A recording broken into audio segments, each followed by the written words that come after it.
Thank you, Mr. Chairman and Senators, for providing me an opportunity to address this important issue.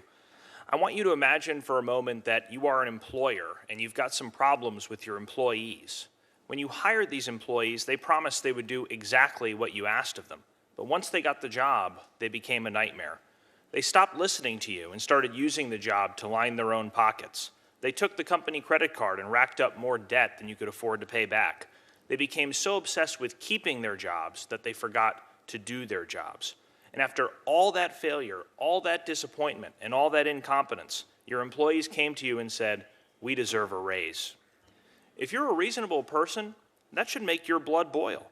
And yet, that is exactly what it feels like to be an American taxpayer. The first three words in our Constitution are "we the people." It's written larger than anything else because the framers of that document, the architects of our republic, wanted to remind you at all times who's in charge. We the people. We are your employers, and you have an obligation to listen to us. So I come to you with a message from the American people. We demand term limits for members of Congress.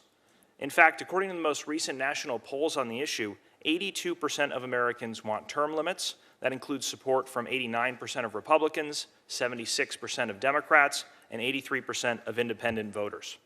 This is not a left or right issue. This is an American issue. In fact, term limits could be the only issue with support from both President Trump and former President Obama. Now, there was a time about 25 years ago when Congress was debating this. Nearly every opponent of term limits up here had the same rebuttal: experience, experience, experience. We need experience to do this job right. If only you leave your Congress member in office for decades on end, he or she will become such a policy expert that all our problems will be solved. In hindsight, that was one of the worst predictions ever. This system is broken. Congress has given us $22 trillion in debt, the longest war in American history, a broken healthcare system, a broken immigration system, a tax code written by lobbyists, an explosion of money in politics. Worst of all, too few here have the courage to address these problems because the only focus is on getting reelected. That's why it comes as no surprise that Congress has a 14% approval rating, and 60% of Americans say that they would fire every single member of Congress if they could. Congress is less popular than traffic jams, root canals, and hemorrhoids. You're beating head lice, but the lice have asked for a recount. Unfortunately, elections alone cannot fix this problem.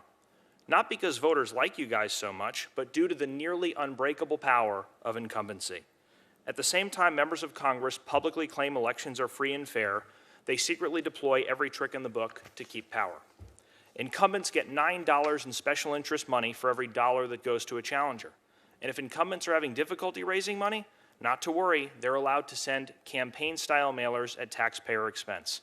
That's to say nothing of all the free media and name recognition politicians naturally get just for being in office. The incumbent advantage creates a barrier to entry for everyday Americans without the connections to fund a campaign. It is the case for term limits.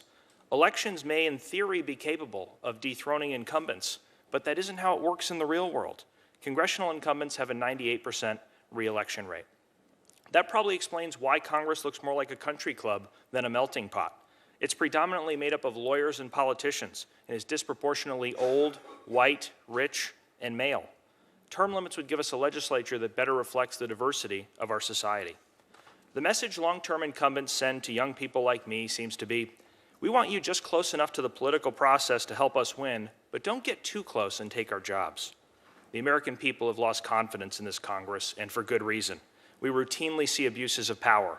18 months ago, it was revealed that members of Congress were secretly using taxpayer money to settle lawsuits, some for sexual harassment. You still haven't disclosed how our money was spent and on whose behalf. So term limits is a check on arrogance, it's a check on incumbency, and it's a check on power. It's a way to restore political courage while bringing fresh faces and ideas to Washington. As Ben Franklin said, for the rulers to return among the people was not to degrade them, but to promote them. As Kanye West said, no one man should have all that power. Here's the dilemma we face. Over 80% of Americans want term limits to happen. Donald Trump and Barack Obama want it.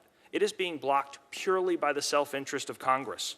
If this were a trial, you all would have to recuse yourselves because there is a colossal conflict of interest.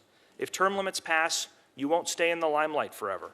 You won't be the center of attention, and some people might even stop laughing at your jokes. You'll have to become ordinary citizens. And that is, my friends, the entire point. We're asking you to do what's right and listen to the people you represent. It's time to bring the gravy train into the station, end the reign of career politicians, and give Congress back to the people. Please support Senate Joint Resolution 1 for term limits. Thank you. Thank you.